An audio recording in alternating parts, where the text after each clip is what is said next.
Lieutenant Marcus Chen pressed his back against the crumbling wall, feeling the rough stone dig into his shoulders as another burst of gunfire echoed across the valley. His team of 6 had been pinned down for 3 hours now, trapped in what used to be a village market but was now just rubble and memories.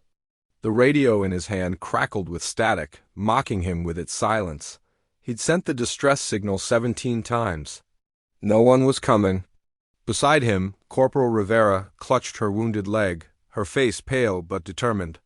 Private Davis, barely 21, kept checking his ammunition with shaking hands. They all knew what the silence meant. Sometimes in war you're just too far, too exposed, too expendable. Marcus thought about his daughter's last birthday, how he'd promised her he'd be home for the next one. That promise felt like a lifetime ago now. He keyed the radio one more time, his voice hoarse. "Any station, this is Viper 6. We are taking heavy fire. 2 wounded, ammunition critical. Requesting immediate extraction." The static answered. Always the static. The enemy fighters had them surrounded on 3 sides, and darkness was falling fast. Marcus knew that once night came, they'd be overrun. He'd made peace with a lot of things in his 15 years of service, but leaving his team behind wasn't one of them. He looked at each face, these people who'd become family in the way only war can forge. There was Thompson, who'd saved his life in Kandahar. Young Davis, who still wrote letters to his mother every week. Rivera, who could make anyone laugh even when mortar rounds were falling. They deserved better than this forgotten corner of the world. The shooting intensified as the sun dipped lower.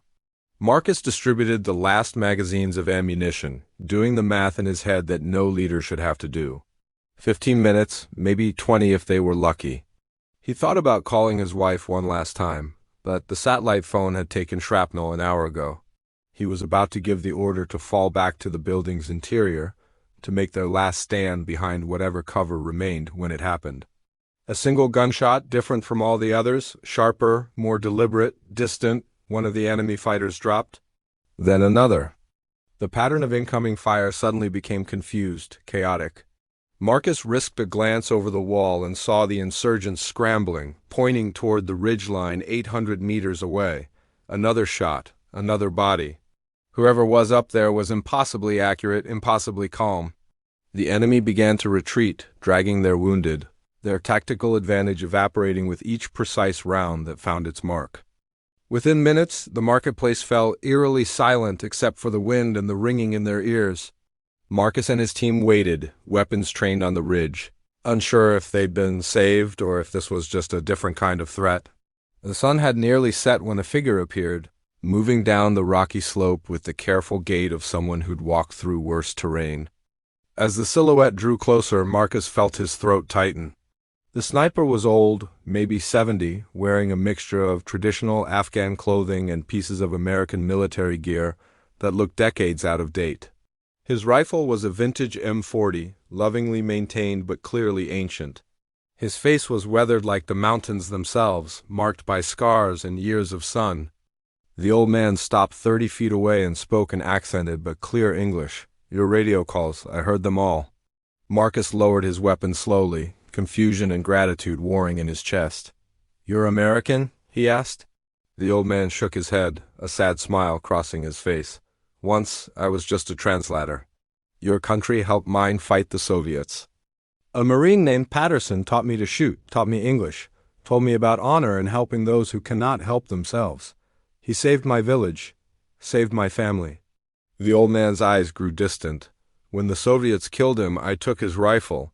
Made a promise to his memory," he gestured toward the ridge. "I live up there now, alone, mostly. But I listen to the military frequencies. Old habit. When I heard your calls, heard no one answering, I remembered Patterson. Remembered that debt is not measured in money or flags, but in lives. In doing what is right when no one else will." Marcus felt something break inside him, the weight of the last 3 hours, the last 15 years suddenly overwhelming. "You didn't have to come," he whispered. The old man stepped closer, placing a weathered hand on Marcus's shoulder. "Yes, I did. Today I chose to be the answer to someone's prayer, just as he once was for me. The extraction helicopter arrived 40 minutes later, guided by the emergency beacon the old man had helped them repair.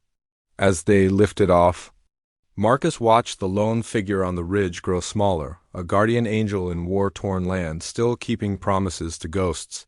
That night, safe on base, Marcus held the dog tags the old man had pressed into his hand before disappearing back into the mountains.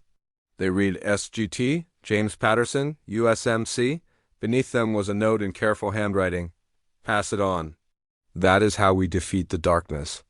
6 months later, Marcus would leave the military and start a foundation helping interpreters and their families, those forgotten allies who'd stood beside American soldiers.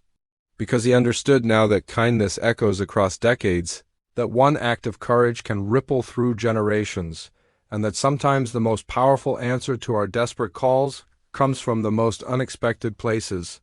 Sometimes it takes just one person, one choice, one bullet, to remind us that we're never truly alone and that heroism wears many faces. Have you ever felt abandoned in your darkest hour, only to find help from an unexpected source? Share your story in the comments below, and let's honor those everyday heroes who choose to answer when no one else will. Because every act of courage, no matter how small, deserves to be remembered.